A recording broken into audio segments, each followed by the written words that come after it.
오늘 이 저녁에도 하나님의 은혜와 평강이 우리 성도님들의 삶과 가정에 충만하시기를 소망합니다. 가끔 드라마나 영화를 보면요, 배우 캐스팅을 정말로 잘했다라고 생각하는 작품들이 있습니다. 작품의 스토리와 상황이 주인공의 외모뿐만이 아니라 성격이나 말투, 느낌까지도 너무나도 잘 맞아 들어가는 것입니다. 반면 굉장히 유명하고 잘생기고 예쁜 배우가 나옴에도 그 배역이 어울리지가 않아서 집중이 안 되는 그런 작품들도 있습니다. 그래서 좋은 감독일수록 단순히 유명하고 잘생긴 배우만을 쓰지 않습니다. 그 작품에 정말 잘 어울리는 사람, 잘 맞는 사람을 찾아내는 데에 공을 많이 들입니다.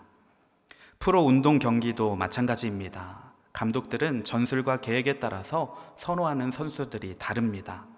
어떤 감독은요, 키가 크고 덩치가 큰 선수들을 선호하는 감독이 있습니다. 그런데 또 다른 감독은 키는 좀 작을지라도 빠르고 민첩한 선수를 선호하는 경우가 있는 것입니다. 자, 그러니까 배우든지 선수든지 자신의 감독의 계획에 맞는 사람이어야지 그 팀 내에서 중요한 역할을 맡을 수가 있습니다. 그렇지 않다면 아무리 좋은 재능과 특별한 능력이 있을지라도 그 감독에게는 쓰임받을 수 없는 것입니다. 자, 그런데 우리도 마찬가지입니다. 우리 인생이 하나님께 쓰임을 받으려면 하나님의 계획에 잘 맞는 사람이어야 합니다. 물론 하나님은요, 누구나 사용하실 수가 있습니다. 성경에 보니까 악인도 사용을 하십니다. 또 동물과 자연도 사용을 하십니다. 심지어 길거리에 있는 돌멩이도 예수님께서 사용하실 수 있다고 말씀하셨습니다. 자, 그런데 하나님께서 특별히 복의 통로로 아주 선하게 사용하시는 사람들이 있습니다. 우리는요, 여기에 관심을 가져야 하는 것입니다. 바라기는 우리 모든 성도님들과 가정이 하나님의 선하신 계획에 참여하고 복의 통로로 평생 쓰임받을 수 있는 그런 복된 삶이 되시기를 간절히 소망하고 축복합니다. 자, 그렇다면 오늘 나오는 말씀에 나오는 인물은 어떻게 그렇게 주님께 쓰임을 받는지 우리 살펴보면서 은혜를 나누겠습니다. 먼저 본문 1절 말씀입니다. 제가 읽겠습니다. 에브라임 산지 라마다임 소빔에 에브라임 사람 엘가나라 하는 사람이 있었으니 그는 여로함의 아들이요 엘리후의 손자요 도우의 증손이요 숲의 현손이더라. 1절은 먼저 엘가나라고 하는 사람을 소개하고 있습니다. 엘가나는 에브라임 산지에 살고 있었고 라마다임 소빔, 줄여서 라마라는 지역에 사는 인물입니다. 4대에 걸친 족보도 나오고 있는데요, 그의 아버지 여로함부터 고조 할아버지 숲의 이름이 나오고 있습니다. 자, 이것은 엘가나의 출신이 분명했다라는 것을 알려주는 말씀이고요, 또 역대상 6장에 나오는 족보와 비교해보면 엘가나가 레위 지파 사람이라는 것을 알 수가 있습니다. 즉, 그러니까 엘가나는 에브라임 지역에 살고 있었지만 그의 지파는 레위 지파로서 하나님의 일을 담당해야 되는 그런 레위 사람이었다는 것입니다. 이스라엘 민족이 가나안 땅을 점령하고 들어왔을 때 레위 지파는 땅을 따로 분배받지 않았습니다. 성막에서 일하는 레위인들을 제외하고는 모든 레위인들은 다 흩어져서 감당할 일이 따로 있었기 때문입니다. 자, 그 일은 자신의 지역에 살고 있는 백성들에게 율법을 가르치는 일, 또 그 율법을 기준으로 재판하는 일도 감당했습니다. 또 도피성과도 같은 공유지를 관리하기도 했습니다. 자, 그렇게 해서 성막에서 멀리 떨어져 있는 이스라엘 백성들도요, 이 레위인들을 통하여 하나님의 말씀을 계속 듣고 배우고 가까이 할 수 있었다는 것입니다. 자, 그러면 다른 지파 백성들은요, 이 영적 리더의 역할을 해주는 레위인들의 생계를 책임져야만 했습니다.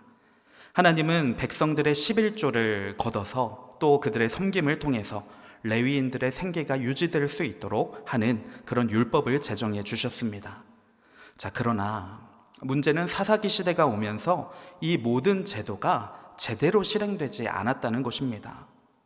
레위인들은요, 영적 리더의 역할을 전혀 하지 못했고 다른 백성들 역시 이 레위인들의 생계를 책임져 주지 않았습니다. 그래서 당시 레위인들은 전국에 흩어져 있기는 했지만 영적 리더의 역할을 하기보다는 그저 자신들이 먹고 살기에 바쁜 그런 급급한 인생을 살게 되었습니다. 오늘 본문은 1절에 나왔던 엘가나 역시 레위인이었지만 이러한 시대 상황 속에서 그저 자신의 가정을 돌보기에 힘쓰는 그런 평범한 가장으로서 살고 있었던 것 같습니다. 자, 그렇게 이제 이어지는데요. 우리 본문 2절 말씀은 함께 읽어보겠습니다. 그에게 두 아내가 있었으니 한 사람의 이름은 한나요, 한 사람의 이름은 브닛나라. 브닛나에게는 자식이 있고 한나에게는 자식이 없었더라. 이제 우리가 잘 아는 인물이 나옵니다. 엘가나의 첫 번째 아내 브닛나가 먼저 나오고요. 두 번째 아내가 그 유명한 한나입니다. 자, 그런데 이 한나에게는 치명적인 문제가 있었는데 자녀를 낳을 수 없는 몸이었다는 것입니다. 당시에 여자로서도 남자보다도 훨씬 차별을 받는 삶이었는데 아이를 낳지 못하는 여인은요 정말 사람 취급을 받지 못했습니다. 그런데 잘 아실 겁니다. 이 한나라는 여인이 나중에 어떻게 되죠? 누구를 낳습니까? 사무엘 선지자를 낳습니다. 결론부터 말씀드리면은 이 평범한 레위인의 가정에서 첫 번째 아내도 아니고 두 번째 아내였던 한나를 통하여 이 이스라엘의 위대한 영적 지도자 사무엘 선지자가 태어나게 되었다는 것입니다. 말씀드렸듯이 레위인의 역할은 이때 특별하지 않았습니다. 오히려 사사기 말씀을 보니까 레위인들은 이때 타락한 레위인들도 많이 있었던 것 같습니다. 자, 그런데 하나님은 이런 연약한 레위 가정에 또 두 번째 여인을 통해서 이런 특별한 일을 준비하셨다는 것입니다. 자, 이처럼 세상의 관점과 하나님의 관점이 다른 것을 보게 됩니다. 자, 그래서 우리도 소망을 가질 수가 있는 것입니다. 우리도 하나님께 쓰임 받을 수가 있는 것입니다. 비록 지금 내 모습 연약하고 또 세상에서 특별히 인정받지 못하는 삶이라 할지라도요, 이 한나라는 여인처럼 우리가 하나님께 특별히 선택되어 복의 통로가 될 수 있다는 것입니다. 하나님의 선하고 위대하신 계획에 우리도 함께 동참할 수 있다는 것이죠. 자, 이것을 믿고 소망함으로 우리가 주님께 감사와 찬양을 올려드릴 수 있는 그런 복된 삶이 되기를 소망합니다. 자, 그렇다면 하나님은 이 평범한 여인, 아이도 낳지 못했기 때문에 오히려 멸시와 천대를 받아야만 했던 이 여인의 과연 어떠한 점을 보시고 주님의 선한 계획에 사용하신 것인지 우리 말씀을 더 보도록 하겠습니다. 우리 3절 말씀도 함께 읽어보겠습니다. 이 사람이 매년 자기 성읍에 나와서 실로에 올라가서 만군의 여호와께 예배하며 제사를 드렸는데 엘리의 두 아들 홈니와 비느하스가 여호와의 제사장으로 거기에 있었더라. 자, 먼저 이 가정의 특징은요, 하나님께 온전히 예배하는 가정이었다는 것입니다. 이들은 매년 자신의 터전인 라마를 나와서 하나님의 성막이 있는 실로로 나아와 예배를 드렸습니다. 이 정도쯤이야 이스라엘 백성이라면 당연히 이래야 되는 거 아닌가 생각할 수 있지만요, 말씀드렸듯이 당시는 이 사사시대가 끝나가는 시점입니다. 사사시대를 대표하는 말씀이 있습니다. 사사기 21장 25절 말씀 제가 읽어보겠습니다. 그때에 이스라엘의 왕이 없으므로 사람이 각기 자기의 소견에 옳은 대로 행하였더라. 이스라엘의 왕이 없었다라고 하는 것은요, 단순히 정치적인 왕이 없었다는 의미를 넘어서서 하나님을 왕으로 모시지 않는 시대였다라고 하는 것입니다. 자, 그러니 하나님께 드리는 예배도 당연히 엉망이었습니다. 3절 말씀을 다시 보시면 누가 제사장을 하고 있습니까? 엘리 제사장의 두 아들 홈니와 비느하스가 제사장입니다. 이들은요 핏줄만 제사장이었지 하나님의 제사를 더럽히는 이 두 아들은 망나니와도 같은 자들이었습니다. 그래서 나중에 저주받아서 하나님의 심판으로 죽음을 맞이합니다. 가장 거룩해야 될 제사장들조차 하나님의 이름을 더럽히는 삶을 사는 때였으니 이때 예배하는 것이요 정말 쉽지 않았습니다. 자, 그런데 엘가나 가정은 이렇게 영적으로 혼란스러운 시기에도 흔들리지 않고 하나님만 예배하기에 힘쓰는 가정이었다고 하는 겁니다. 특별히 만군의 여호와께 예배했다라고 나옵니다. 자, 이 말씀은 이 세상에서 가장 강력하고 권세 있는 분, 모든 것을 다스리는 분은 오직 하나님이시다라는 것을 고백하는 의미입니다. 당시 이스라엘 백성들은요, 하나님만 섬긴 것이 아니라 수많은 우상 숭배를 하고 있었는데 엘가나 가정은 그 속에서도 오직 하나님만을 예배했다는 것입니다. 그리고 하나님은 그런 예배하는 가정을 선택하셨습니다. 하나님은 이처럼 언제나 예배자를 찾으십니다. 우리가 너무나도 잘 아는 요한복음 4장 23절 말씀 우리 함께 읽어보겠습니다. 아버지께 참되게 예배하는 자들은 영과 진리로 예배할 때가 오나니 곧 이때라. 아버지께서는 자기에게 이렇게 예배하는 자들을 찾으시느니라. 아멘. 그냥 겉모습만 예배하는 자들이 아니라 영과 진리로 참되게 예배하는 자들, 이렇게 예배하는 자들을 하나님은 계속 찾으신다는 것입니다. 복음성가 중에 주를 위한 이곳에라는 찬양이 있습니다. 이 찬양이 처음 나왔을 때 따라 부르면서 저는 개인적으로 얼마나 회개를 많이 했는지 모릅니다. 우리 가사를 한번 띄워드리겠습니다. 함께 보시면요, 주를 위한 이곳에 예배하는 자들 중에 그가 찾는 이가 없어 주님께서 슬퍼하시네. 주님이 찾으시는 그 한 사람, 그 예배자, 내가 그 사람 되길 간절히 주께 예배하네 라고 나옵니다. 그러니까 이 땅에 예배하는 사람들이 참 많은데 정작 하나님이 찾으시는 예배자는 없다는 것입니다. 그래서 하나님이 예배를 받으시려고 이렇게 교회 예배당에 찾아오셔도 슬퍼하실 수밖에 없다라는 그런 고백의 찬양입니다. 저는 이 찬양을 신학생 때 처음 접하면서 과연 나는 어떤 예배자인가 많이 돌아보게 되었습니다. 그러면서 하나님이 나를 보고 슬퍼하실 수도 있겠구나라는 생각이 들어서 많이 회개하며 찬양을 했던 기억이 납니다.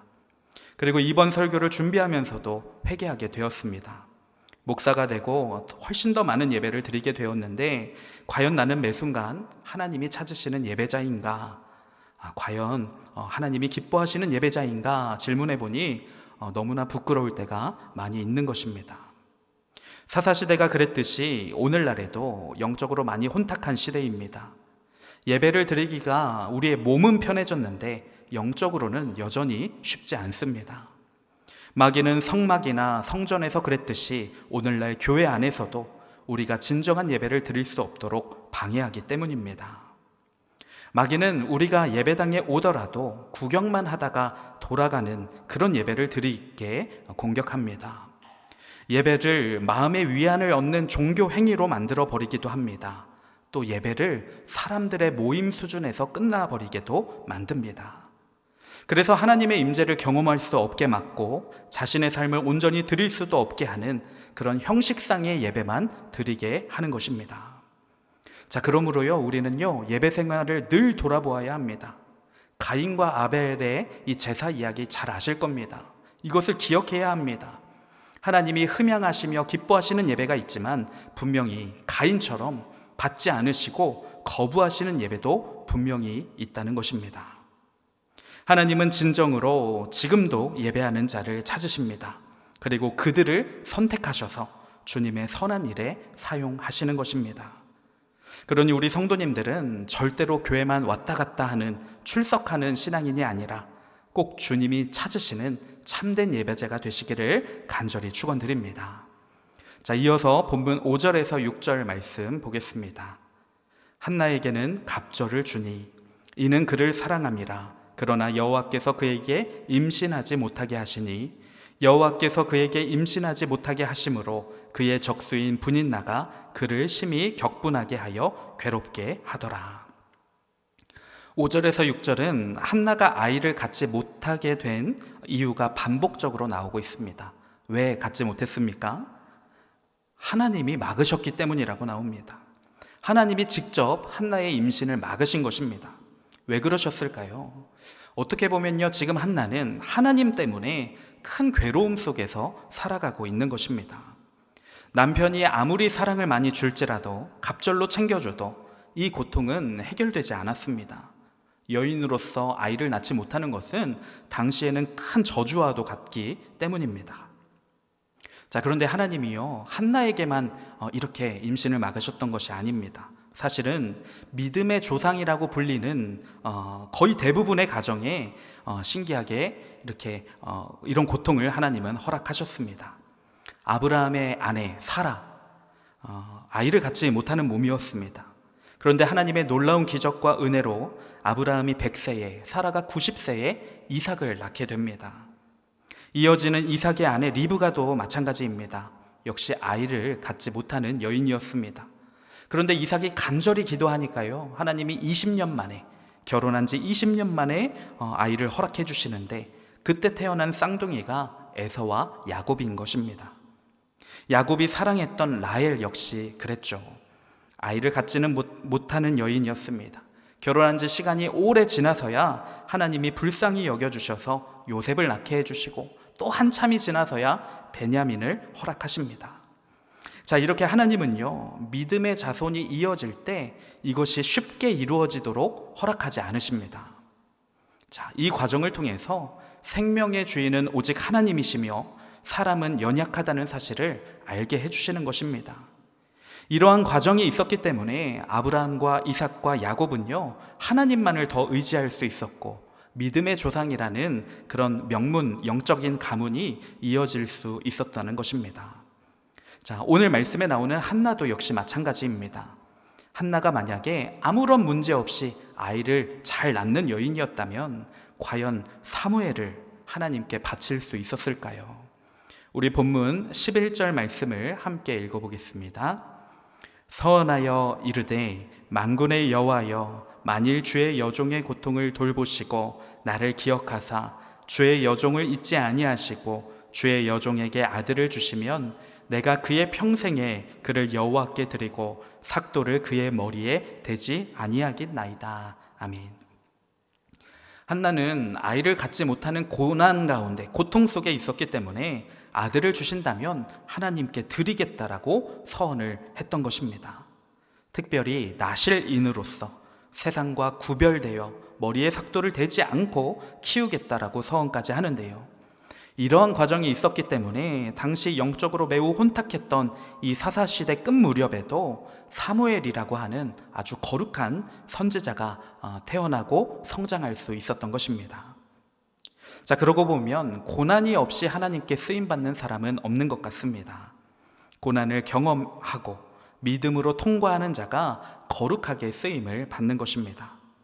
그러므로 고난도 하나님의 계획 중 일부라고 볼 수 있습니다. 고난을 통해서 우리를 훈련시키시고 믿음이 커지게 하시는 것입니다. 물론 징계로서의 고난도 있고, 또 하나님의 특별한 섭리를 통하여서 나타나는 고난도 있습니다. 중요한 것은 어떠한 고난이 찾아오든지 하나님만을 의지하여 기도로 잘 이겨낸다면 결국은 하나님의 선한 계획을 만나게 된다는 것입니다. 자, 이러한 하나님의 계획과 섭리를 믿고 어떠한 고난과 문제도 넉넉히 이겨내실 수 있는 우리 모든 성도님들 또한 되시기를 소망합니다. 이처럼 한나가 아이를 갖지 못하는 것은 하나님의 계획 중의 일부였고, 이것을 잘 통과했을 때에 하나님의 놀라운 복이 임할 예정이었습니다. 자, 물론 그 과정은 쉽지 않았습니다. 엘가나의 첫 번째 부인이 있죠. 분인나가 한나를 멸시하고 괴롭혔기 때문입니다. 자, 그래도 남편 엘가나가 한나를 더 많이 사랑해 주었습니다. 그러나 지혜롭지는 못했던 것 같습니다. 우리 본문 4절과 5절 말씀을 다시 한번 보겠습니다. 엘가나가 제사를 드리는 날에는 제물의 분깃을 그의 아내 분인나와 그의 모든 자녀에게 주고, 우리 5절 함께 읽습니다. 한나에게는 갑절을 주니 이는 그를 사랑함이라. 그러나 여호와께서 그에게 임신하지 못하게 하시니.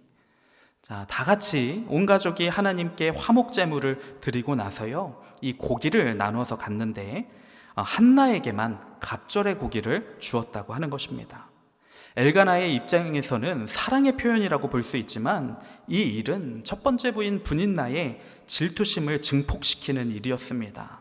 자, 본문 7절 말씀 제가 읽어보겠습니다.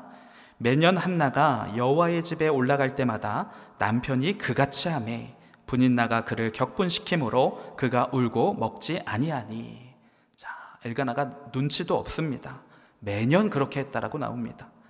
조용히 챙겨주면 얼마나 좋습니까? 그런데 티가 다 나게 하니까 첫 번째 부인 분인나는 큰 상처를 입고 한나를 더 괴롭히게 되어지는 그런 악순환이 이루어지는 것입니다. 분인나가 이때 한나를 얼마나 괴롭혔던지요. 한나는 격분하여 울고 먹지도 않았다라고 기록되어 있습니다. 그렇다면 한나는 이 상황을 어떻게 극복합니까? 생각해보면요, 복수할 수 있는 방법은 있었습니다. 남편 엘가나가 한나를 훨씬 더 사랑하고 있었기 때문에 이 눈치 없는 남편에게 남편을 잘 부추기고 이용하면요, 분인나를 통제하고 벌을 줄 수도 있었을 것입니다. 아브라함의 아내 사라가 이 방법을 사용했었죠. 사라가 아브라함을 부추겨서 어떻게 합니까? 첩이었던 하갈과 그의 아들 이스마엘을 아무런 재산도 나눠주지 않고 내쫓아 버립니다. 자, 그러나 한나는 이러한 복수를 생각하지 않고요, 가장 지혜로운 방법을 선택합니다. 우리 본문 10절 말씀을 함께 읽어보겠습니다. 한나가 마음이 괴로워서 여호와께 기도하고 통곡하며. 아멘. 자, 그 방법은 모든 괴로움을 하나님께 쏟아놓고 기도하는 것입니다.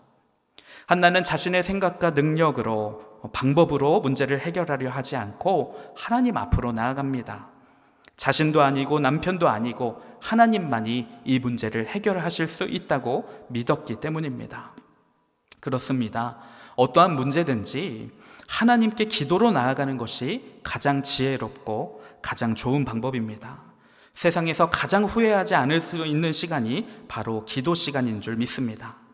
그러므로 어떠한 문제로 인해서 우리가 하나님 앞에 기도로 나아갈 수 있다면요, 그것은 저주가 아니라 사실은 복이 되는 것입니다.